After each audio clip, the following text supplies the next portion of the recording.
नमस्कार दोस्तों। बालकांड दोहा नंबर 40। कवन सो काज कठिन जग माही, जो नहीं होई तात तुम पाई। बाल चरित चहु बंधु के, बनज विपुल बहुरंग।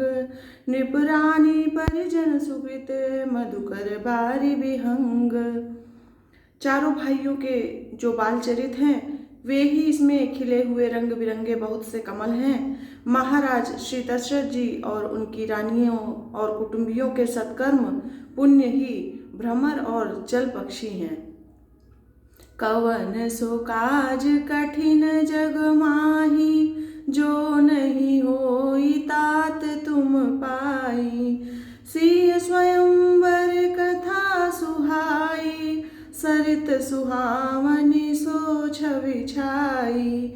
नदी नाव पटु प्रश्न अनेका, केवट कुशल उतर सविवेका। श्री सीता जी के स्वयंवर की जो सुंदर कथा है वही इस नदी में सुहावनी छवि छा रही है।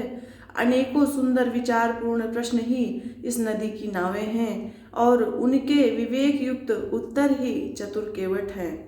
सुनि अनुकथन परस्पर होई, पथिक समाज सोह सरि सोई।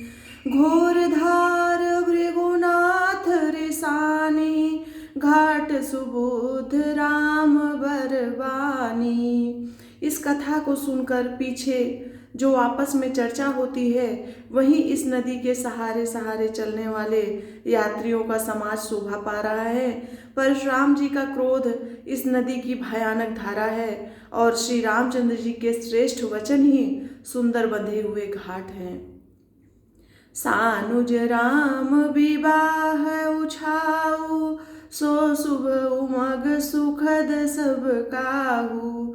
कहत सुनत हर सही पुल काही, ते सुकृति मन मुदित नहाई। भाइयों सहित श्री रामचंद्र जी के विवाह का उत्साह ही इस कथा नदी की कल्याणकारिणी बाढ़ है जो सभी को सुख देने वाली है। इसके कहने सुनने में जो हर्षित और पुलकित होते हैं वे ही पुण्यात्मा पुरुष हैं जो प्रसन्न मन से इस नदी में नहाते हैं। राम तिलक हित मंगल साजा, परब जोग जनु जुरे समाजा। काई कुमत के कई केरी, परिजा सुफल विपति घनेरी। श्री रामचंद्र जी के राज तिलक के लिए जो मंगल साज सजाया गया वही मानो पर्व के समय इस नदी पर यात्रियों के समूह इकट्ठे हुए हैं। कैकेयी की कुबुद्धि ही इस नदी में काई है जिसके फलस्वरूप बड़ी भारी विपत्ति आ पड़ी। कवन सो काज कठिन जग माही, जो नहीं होई तात तुम पाई। यहाँ पर बालकांड दोहा नंबर 40 संपन्न होता है अपनी चौपाइयों के साथ। इसके बाद मैं दोहा नंबर 41 के साथ आपके सामने फिर से प्रस्तुत होंगी। तब तक के लिए आप सभी को जय श्री सीताराम, जय हनुमान।